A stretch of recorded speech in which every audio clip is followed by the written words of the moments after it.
Good evening, YouTube. Welcome back. Today we're taking a look at Chapter 2, Section 5, how to compose functions, compositions of functions. What does f of g of x mean? What does g of f of x mean? How do you evaluate it? Okay, that kind of stuff. Okay, so let's say let's see, what do I got here? Whoops, what do I got here? So question number 1. Find f of g of x and find g of f of x using Sage to help you out, but you should be able to do this algebraically with pen and pencil. So let's say I define f of x and I define g of x.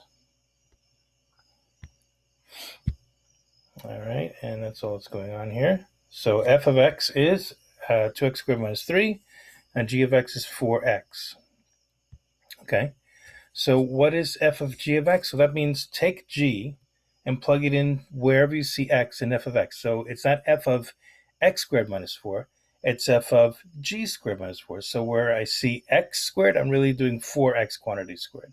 Now you could do that in head. What's 4x squared? 4x and 4x is 16x squared times the 2. 32x squared minus 3 is what you should get. 32x squared minus 3. So you can do this in your head. All right, but just for fun, we're using Sage to practice the algebra. Now, what is g of f of x? In other words, composition is not commutative, is it? So g of f of x means take f of x and plug it into g. So wherever you see x and g, 4 times x, in place of that x, plug in f, which is 2x squared minus 4, or minus 3. So it's really 4 times 2x squared minus 3, which is 8x squared minus 12. Let's evaluate. 8x squared minus 12. Perfect. That's exactly what it is. All right, what if you want to evaluate compositions at a point? What's f of g of 1? What's g of f of 1? What's f of negative 2? What's g of negative 1? And using the same f and g we defined above. So what does it mean, f of g of 1? That means plug in 1 into g. So 4 times 1 is 4. And then plug that into f. So 4 squared is 16 times 2 is 32 minus 3 is 29. Can you do that in your head? Let's see about that. 29. There it is. Right there. Okay. So next question. What is g of f of 1? Well, plug 1 into f. So 2x squared minus 3. Plug in 1. 1 squared is 1. Times 2 is 2. Minus 3 is negative 1. Take that, plug it into g. So 4 times x, or 4 times negative 1 is negative 4. Let's see if that's what we get. And g of f of 1 is negative 4. Perfect. Okay, so that's how you evaluate numerically. That's how you evaluate algebraically. All right, what about f of 2? What does that mean? Plug in 2 into f. Now remember what f is. 2x squared minus 3. So plug in 2, and you get 2 squared is 4 times 2 is 8 minus 3 is 5. Then plug that in, because I'm doing f of f, right? So take the answer, plug it back into f. So 5 squared is 25 times 2 is 50 minus 3 is 47. Is that what it is? Oh, of negative 2. Whoopsie, I did it wrong. Well, does it matter because I'm squaring it? Let's see, negative 2 squared is 4 times 2 is 8 minus 3 is still 5. And then plug in 5, you should get the same thing. All right, and so what did we get? 3 less than 50, right, 47. Perfect. All right, and what's g of negative 1? Well, g is what is g? 4x. Okay, so plug in negative 1. G of negative 1 is 4 times negative 1 is negative 4. But then g of negative 4 is 4 times negative 4 is negative 16. So let's see if that's so. Do you get negative 16? There you go, right there. Perfect. Nice. Alrighty, let's talk about this. Now, what if we let f and g be a little more complicated? So f is 1 over x plus 2, and g is 4 over x minus 1. And of course, f is not defined at negative 2, and g is not defined at positive 1. So if we evaluate that, question number 3, did we enter that correctly? There it is. Okay, so this is question number 3. So now what's f of g of with these f and g's? We'd redefined f and g. And what's g of f, right? Okay, and let's see. Where am I? Number 3. Canonicalized radical. Why? There's no radical in here. All right, wait. Let's see what that means. Okay, so let's take f of g. So you take g, which is 4 over x minus 1. Plug that in for the x in 1 over x plus 2 for f, and do some canonicalized radical. I think it would be rational. That means, simplify if it gets crazy. All right, let's see what we get. Number 3. That's not terrible. That's a good answer. All right, so we took 4 over x minus 1, plugged it into the x value of 1 over x plus 2, and in class we showed how to simplify that algebraically, and we got this. I think we might have written it as x minus 1 over 2x plus 1. And this canonicalized radical, I don't think we need, because it's not a radical, it's not a weird power radical. What happens if I get rid of that? Hang on.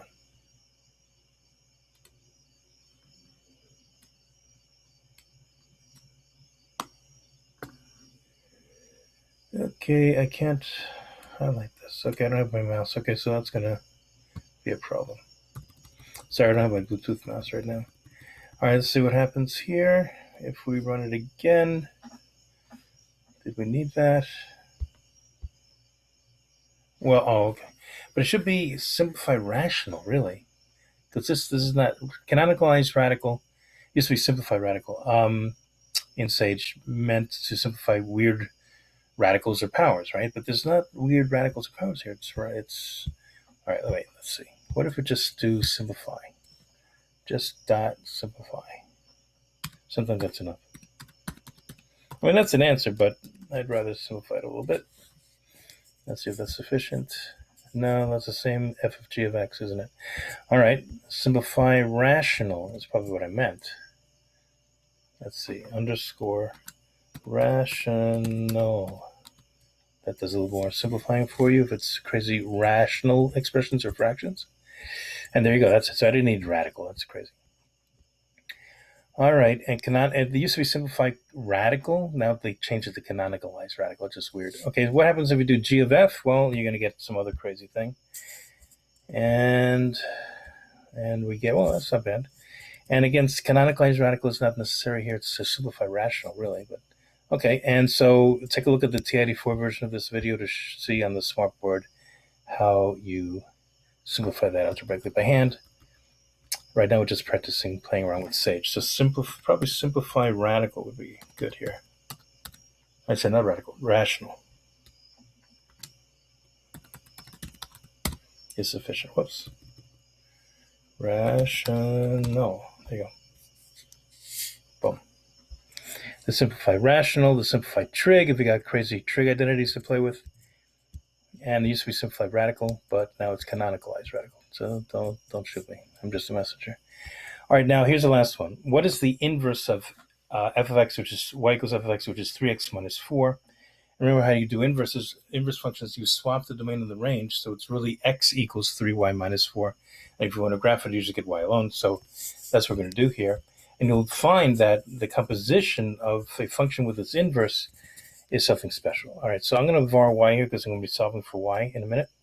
And I'm going to let f of x equal 3x minus 4. I'm going to let g of x be the solve of that function where I swap the x's and the y's. So instead of y equals 3x minus 4, it's going to be x equals 3y minus 4, solving for y. Let's see here. Now the problem is this. When you do the solve command, it gives you a list of answers, especially if you have a quadratic, you get 2 answers, or cubic, you get 3 answers, right? So if you just want the first answer, sub-0, that's what that square bracket is. But then that's an equation. What if I want, in other words, it's going to say y equals something. What if I just want what it equals? Then I'll do the right-hand side. That's what that is, okay? And we'll build this up. We did this in class, but I'm just going to run it as is. So in number 4, if f of x is 3x minus 4, the inverse function, let's call it g of x, is 1/3 x plus 4/3. Okay. Now notice what happens if you take the composition of f with g when f and g are inverse functions, or g of f. Let's see.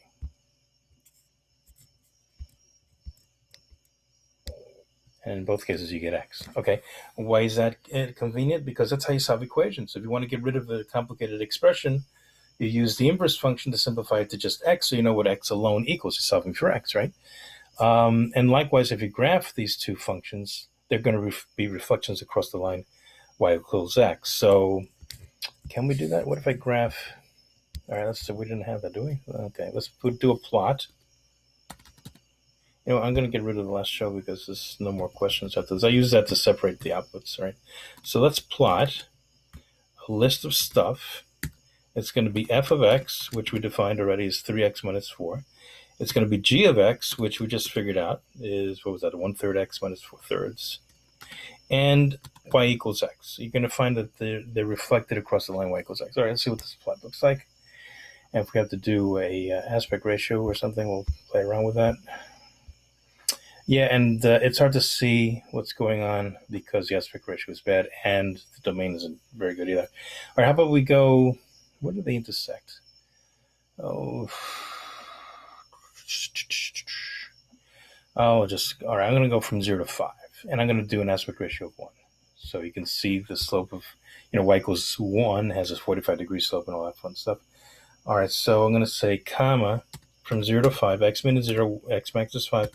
All right, let's leave it at that, and then we'll throw in an aspect ratio if we need it. Yeah, I think the slopes are messed up on the screen.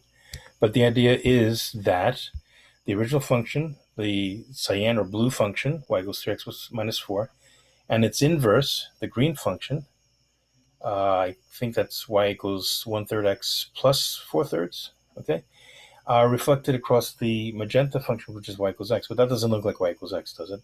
That's because it's squished vertically. So let's play with the aspect ratio.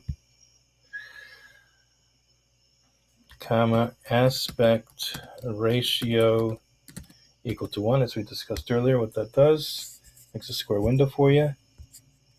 So slope of 45 degrees looks like a slope of 45 degrees, or a slope of 1 is a 45-degree slope. So that's the magenta line, right? So you'll see that the inverse function of a line is also linear, and the inverse function is a reflection across the line y equals x of the original function. So that's an algebraic interpretation of inverse functions.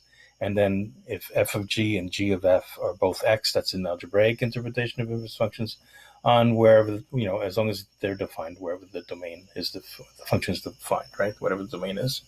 And that's it. Okay, so 4 and 3 and 2 and 1. That's it, folks. That's good practice for tonight's homework.